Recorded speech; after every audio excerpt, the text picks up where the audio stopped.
For today's episode, magluluto naman tayo ng napaka-trending at napakasarap na chicken biryani. At ituturo ko sa inyo ang buong proseso step by step, kaya tara simulan natin to mga kasolid. Bale, bumili nga pala ako ng 1 kilong basmati rice at hugasan ko lang to hanggang sa luminaw ang tubig. At kung gusto mong kumain ng chicken biryani at hindi mo alam kung paano lutuin to, pag tinapos mo ang bidyong to, siguradong marunong ka na. At after ko itong hugasan mga kasolid, ibababad ko lang to ng nasa 45 minutes. At habang naghihintay tayo mga kasolid, i-chop ko muna yung mga chicken leg quarter at hugasan. At pagkatapos kong hugasan yung mga manok, sasangkapan naman natin ng mga solid na aromatic. Lalagyan ko ito ng isang paketing Shan Biryani Mix. At syempre, gagamit din tayo dito sa napaka-solid na herbs and spices ng Barrio Natural. Tulad ng curry powder, paprika powder, gram masala, ground black pepper, turmeric powder at chili flakes. At maglalagay din ako ng tansya-tansyang patis. At syempre, hindi pwedeng mawala ang plain yogurt. At haluhaluin ko lang to hanggang sa magsama-sama ang nilagay ko solid na aromatic. Shoutout kay Joshua Espinosa ng Pili Camarines Sur. At salamat sa mga bagong viewers at followers dyan. Welcome po kayo dito. At imamarinate ko lang to, siguro bigyan natin ng 30 minutes. At habang naghihintay tayo mga kasolid, nagpakulo na ako ng tubig at lalagyan ko ng butter, star anise, daon ng laurel, pamintang buo, asin at halu-haluin. At siguradong nanonood din ngayon si Jason Gatula ng New Zealand. Maraming salamat sa panonood. At dahil 45 minutes na rin yung nakalipas, pwede ko nang ilagay yung binabad kong basmati rice. At shoutout nga rin pala sa ating mga bayaning OFW, mag-ingat po kayo lahat dyan. At isasalang ko lang to mga kasolid na parang nagsasaing lang. At maghihiwa muna ako ng napakaraming sibuyas. At nagpapa-shoutout nga rin pala sila Aerosmith Robles ng Canada at si JR Tamayo ng San Carlos City, Pangasinan. At after ko makapag-iwa ng maraming sibuyas mga kasolid, start ko naman galgarin yung bawang at luya. Mas masarap kasi dito yung pinong-pino. At pagkalipas ng ilang minuto, pwede rin sinaing kong basmati rice. Sobrang napakabango dahil may butter. At pagkatapos, naginit na ako ng mantika at start ko nang prituin yung mga sibuyas. At isasangag-sangag ko lang to hanggang sa lumabas ang aroma. At siguradong nanonood din ngayon si Lemor o Gainam ng Tarlac City. At dahil naluto na yung sibuyas mga kasolid, dating ko to dahil pantatappings ko mamaya. At ilalagay ko na yung bawang at luya, tapos maglalagay din ako ng chili flakes. At siguradong nanonood din ngayon si Ezekiel James Santos Colarga ng Mabalacat, Pampanga. At sinunod ko lang ilagay yung kamatis. At hahaluin ko lang to hanggang sa malusaw. At siguradong umabot na kayo sa part ng bidyong to, pwedeng paki-comment naman kung tagasan ka para malaman ko kung saan nakarating ang bidyong to. Maraming salamat. At dahil lutong-luto na yung kamatis mga kasolid, ilalagay ko na yung minarinade kong manok kanina. At sa punktong to mga kasolid, sumisingaw na ang mabangong amoy. Shoutout kay Jeric Tolentino ng Florida Blanca, Pampanga. At pipigaan ko nga rin pala ito ng lemon mga kasolid. At papakuluan ko lang to sa katamtamang apoy. Balikan natin mamaya pagluto na. At pagkalipas ng nasa 30 minutes na pagpapakulo, pwede na to mga kasolid. Talagang napakabango na at sobrang naaamoy ko na talaga ang aroma ng Indian food. Shoutout kay Jamaica Canlas Bondok at kay Joseph Caleb Canlas Bondok ng Lapas Tarlac. At naglagay nga rin pala ako ng siling pangsigang at pinakuluan ng nasa 1 minuto. At may gagawin pa tayo dito mga kasolid. Bale, inuna ko nilagay yung rice, tapos nilagyan ko ng manok, tapos binuhusan ko ng sauce. At papatungan ko ulit ito ng rice. Bale, paulit-ulit lang ang gagawin, alternate hanggang sa mapuno ang kaserola. At tatakpan ko lang to, tapos isasalang sa mahinang apoy sa loob ng 10 minuto. At eto na nga kinilutong trending at napakasarap na chicken biryani. Grabe, napakabango mga kasolid. Sobrang napakasarap talagang kainin nito, lalo na yung umuusok-usok pa. Tapos bubudburan mo ng fried onion sa taas. Grabe, napakasolid. At syempre, dito na tayo sa pinaka-exciting part, ang tikiman time. You know, first time ko kasi magluto nito, kaya excited ako sa magiging kalalabasan at magiging lasa. Kain po tayo mga kasolid.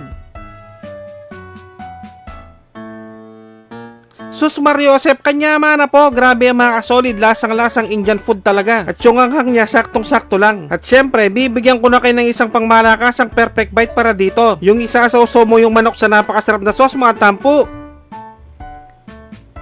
Taksya po, nakalasa ng kalasa. At kung tiyempong hating gabi nyo naman napanood to mga kasolid, mag-automatic pansit kanto na lang kayo mga bossing. Dapat yung spicy ha. Maraming salamat sa mga walang sawang sumusuporta at sumusubaybay sa aking mga video. At sa mga walang sawang nagsishare, maraming salamat, napakasolid nyo. Kita-kita ulit tayo next episode. Magluto na kayo ng napakasarap na chicken biryani, basta Kapampangan, manyaman!